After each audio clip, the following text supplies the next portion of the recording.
कक्षा 12 विषय भौतिक विज्ञान में अध्याय वैद्युत चालन के अंतर्गत समझे किलोवाट घंटा क्या होता है। किलोवाट घंटा वैद्युत ऊर्जा का मात्रक है।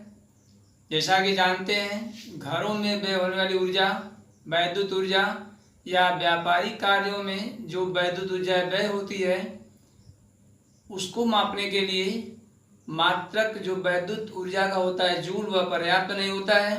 इसलिए एक बड़ा मात्रक प्रचलित है जिसको हम किलोवाट घंटा या इसी को बोर्ड ऑफ ट्रेड यूनिट भी कहते हैं।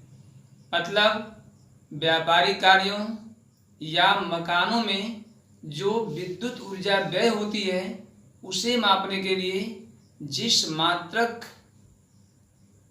को लाया गया है या जो मात्रक प्रचलित किया गया है वह आपका है किलोवाट घंटा या इसी किलोवाट घंटा को बोर्ड ऑफ ट्रेड यूनिट के नाम से भी जानते हैं, जिसे सिंपली या साधारण बोलचाल की भाषा में यूनिट भी कहा जाता है।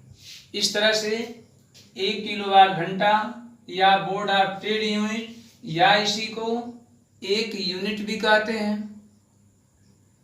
इसे ज्ञात करने के लिए समझें एक किलोवाट घंटा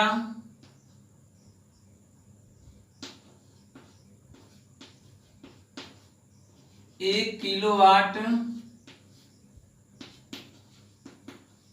घंटा इक्वल हो जाएगा 1000 वाट गुणते। अब एक किलोवाट में 1000 वाट होता है और एक घंटा को बदल लेंगे सेकेंड में, ये हो जाएगा 60 गुणते 60 सेकेंड। जानते हैं एक घंटा में 60 मिनट होता है और एक मिनट में 60 सेकेंड होता है, तो 60 गुणते 60 कर लेंगे सेकेंड हो जाएगा, एक घंटा बदल जाएगा। इस प्रकार से 1000 गुणते 3600 वाट सेकेंड यह हो जाएगा। या कह सकते हैं इसको 3.6 गुणते 10 घाते 2 घाते 2 जीरो ये है 3 जीरो ये प्लस 3.6 है। या इसको कह सकते हैं 36 गुणते 10 घाते 5 वाट सेकेंड। या इसी को कह सकते हैं 3.6 इंटू 10⁻6 वाट सेकेंड। और वाट सेकेंड को जूल में जानते हैं, एक वाट सेकेंड को जूल भी कहते हैं। इस प्रकार से ये हो जाएगा 3.6 इंटू 10⁻6 जूल। इस प्रकार से एक किलोवाट घंटा इक्वल होता है 3.6 इंटू 10⁻6 जूल। ये आपका हो जाएगा एक किलोवाट घंटा। यह निरूपण है किलोवाट घंटा का। एक किलोवाट घंटा इक्वल हो जाएगा 3.6 इंटू 10⁻6 जूल। या इसी एक किलोवाट घंटा को बोर्ड ऑफ ट्रेड यूनिट या एक यूनिट भी कहते हैं। एक यूनिट में 3.6 इंटू 10⁻6 जूल होता है। अब यदि मान लीजिए जो घरों में या व्यापारिक कार्यों में जो विद्युत ऊर्जा खर्च होती है उसे हम मापते हैं यूनिटों में या यूनिटों की संख्या फाइंड करते हैं, कितनी यूनिट वैद्युत ऊर्जा व्यय हुई, उसी के अनुसार उस विद्युत ऊर्जा का मूल्य निकलता है जिसको हम पेमेंट करते हैं। अब यूनिटों की संख्या कैसे ज्ञात करेंगे इसे जानने के लिए समझें, इसके पहले यह समझ लें एक किलोवाट घंटा की डिफिनीशन क्या होती है। एक किलोवाट घंटा वैद्युत ऊर्जा की वह मात्रा होती है जिसे एक घंटे में किसी परिपथ में 6 ऊर्जा के द्वारा मापा जाता है, जबकि परिपथ में शक्ति 1 किलोवाट की हो।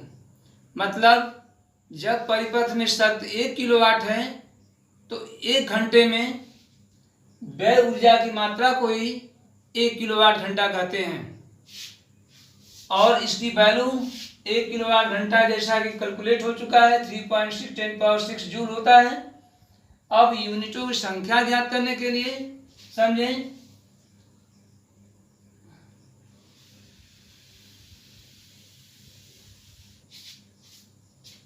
अब यदि किसी परिपथ में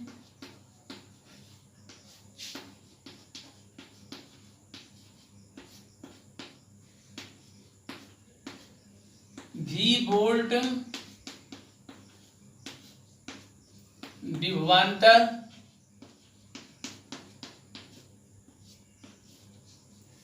पर I एम्पियर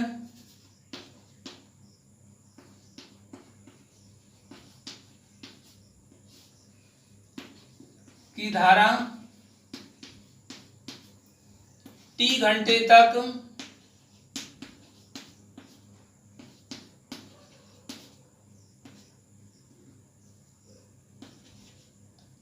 घंटे तक प्रवाहित हो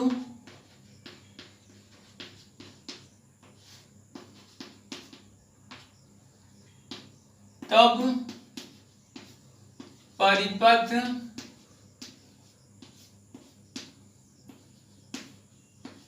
में व्यय ऊर्जा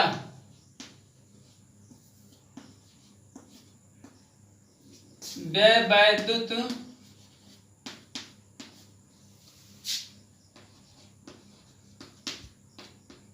ऊर्जा इक्वल टू होता है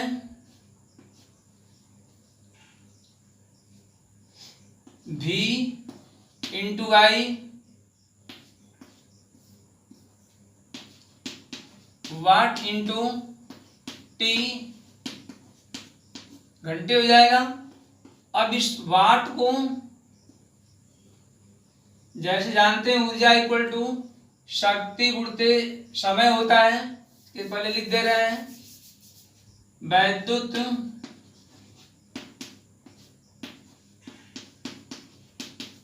शक्ति गुणित समय, जिसको जानते हैं वी आई वाट, P बराबर V इंटू आई होता है, वाट में हो जाएगा इंटू टी घंटे में लिया गया है, यहाँ पर टी घंटे हो गया। अब यदि वाट को बदलना हो किलो वाट में तो 1000 से भाग देंगे इसको, ये हो जाएगा वी आई अपान 1000 किलोवाट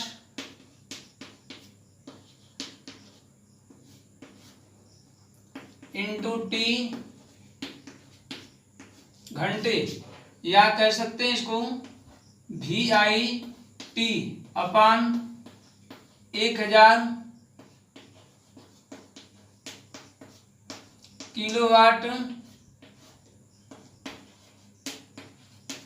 घंटे, या इसी को यूनिट भी कर सकते हैं। V I T upon 1000 unit हो जाएगा, इसी को किलोवाट घंटे या यूनिट।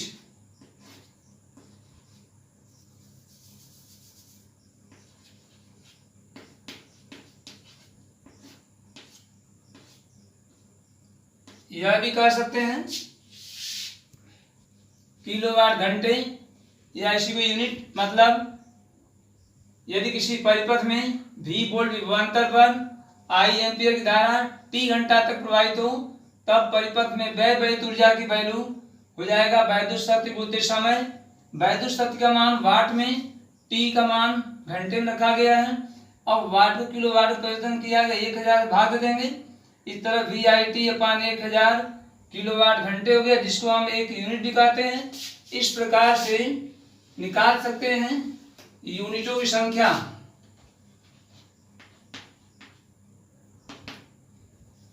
अतः यूनिटों की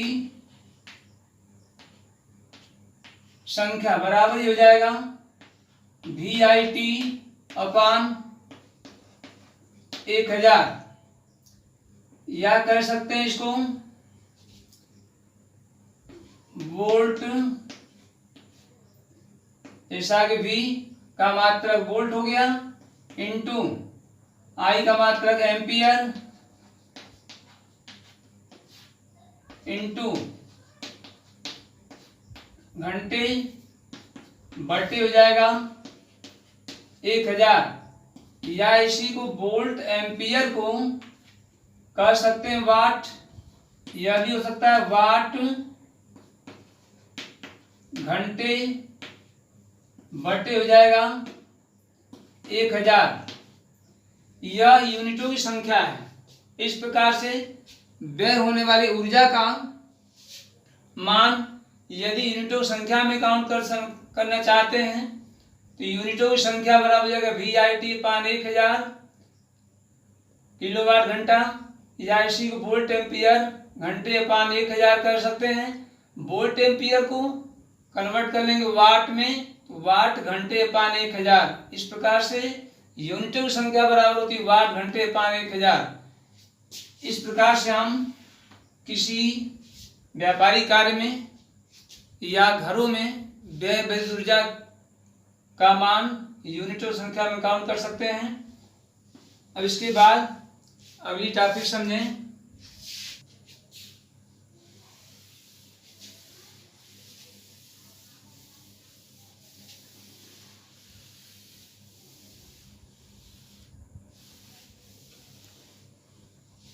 यहाँ यूनिट में बढ़ाव की मात्रा होगी, तरह से यहाँ भी हो जाएगा, जो त्रुटि हो गई थी।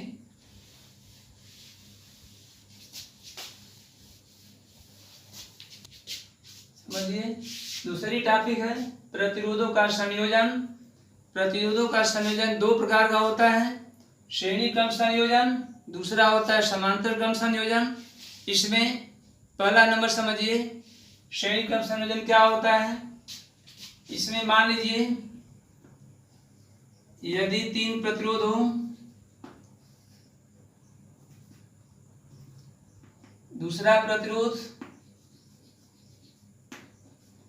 और इसी प्रकार से ये मान लीजिए तीसरा प्रतिरोध है, इसी प्रकार और भी हो सकता है। यदि मान लीजिए पहले प्रतिरोध का पहला सिरा बिंदु A से जोड़ दें, उसके बाद इसका दूसरा सिरा दूसरे प्रतिरोध के पहले सिरे से जोड़ दें, और दूसरे का दूसरा सिरा तीसरे प्रतिरोध R3 के पहले सिरे जोड़ दें।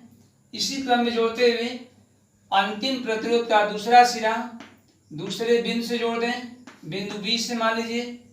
इस प्रकार से यदि पहले प्रतिरोध का पहला सिरा A बिंदु से, मतलब पहले सिरे से, और इसका दूसरा सिरा दूसरे प्रतिरोध के पहले सिरे से, और दूसरे का दूसरा सिरा तीसरे प्रतिरोध के पहले सिरे से, इसी क्रम में जोड़ते हुए अंतिम प्रतिरोध का दूसरा सिरा दूसरे बिंदु से जोड़ देते हैं, तो इस प्रकार का संयोजन श्रेणी क्रम संयोजन कहलाता है। अब इसमें सिद्धांत में जान लें। श्रेणी क्रम संयोजन में सभी प्रतिरोधों में धारा का मान समान होता है, जबकि विभव का मान भिन्न भिन्न होता है, अलग अलग होता है। अब यदि मान लीजिए किसी बाह्य स्रोत से इसको कनेक्ट कर दें, सपोज करिए यदि V वोल्ट की बैटरी से इसको जोड़ देते हैं, यह V वोल्ट की बैटरी है या सेल है, इसे जोड़ दें, तो इसमें प्रवाहित धारा I, इसमें भी प्रवाहित धारा I होगी, इसमें प्रवाहित धारा I, इस प्रकार से धारा I प्रवाहित होगी प्रत्येक प्रतिरोध में। जबकि पोटेंशियल पहले प्रतिरोध में जाएगा V1, दूसरे में V2, तीसरे में सपोज करिए V3 है। इसी प्रकार से और भी प्रतिरोध जोड़ सकते हैं श्रेणी क्रम में। यहाँ 3 प्रतिरोधों को दिखाया गया है। अब यदि मान लीजिए 3 प्रतिरोधों को इन सीरीज श्रेणी क्रम में जोड़ दें, तो जोड़ने के बाद इसकी तुल्य वैल्यू कितना आएगी, तुल्य प्रतिरोध का मान कितना आएगा, रिजल्टेंट कितना आएगा इसका, इसको समझें। मान लीजिए पहले प्रतिरोध में पोटेंशियल V1 है, दूसरे में V2, तीसरे में V3 है, तब V1 equal to Ohm's law के अनुसार IR1 हो जाएगा, V2 equal to IR2, V3 equal to हो जाएगा IR3। इस प्रकार से यदि A व B के बीच टोटल पोटेंशियल निकालें तो V1 V2 V3 के अदिश योग के बराबर हो जाएगा टोटल पोटेंशियल V का मान। इस प्रकार total potential V equal to हो जाएगा V1 plus V2 plus V3। अब यहाँ से V1 V2 V3 का मान इसमें रख देंगे, ये हो जाएगा आपका IR1 plus IR2 plus IR3, या इसमें से I कॉमन हो सकता है, इन ब्रैकेट बचेगा R1 plus R2 plus R3, या कह सकते हैं इसको V अपान I। यहाँ चूंकि I का पूरे मल्टीप्लिकेशन है, जाके लेफ्ट साइड में डिवाइड हो जाएगा, V अपान I इक्वल हो जाएगा R1 plus R2 plus R3, और V अपान I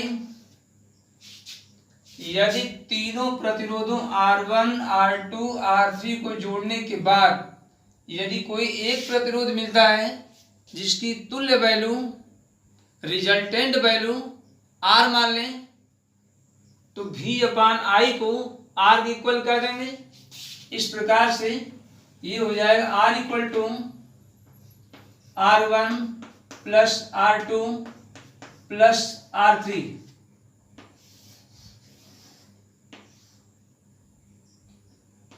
चूंकि R equal to V upon I है, जहां R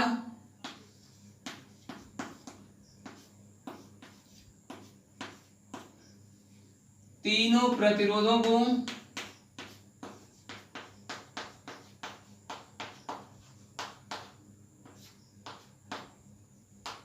जोड़ने पर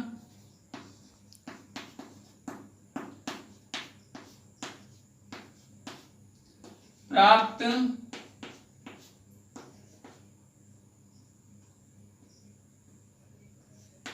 प्रतिरोध का तुल्यमान है।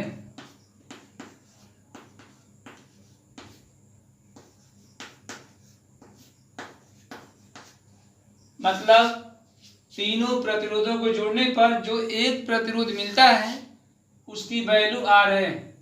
इस प्रकार से इस इक्वेशन से स्पष्ट होता है कि यदि कई प्रतिरोधों को श्रेणी क्रम में जोड़ दें तो जोड़ने के पश्चात प्राप्त प्रतिरोध का मान उन सभी प्रतिरोधों के योग के बराबर होता है, अर्थात तुल्य प्रतिरोध का मान बढ़ जाता है। That's all.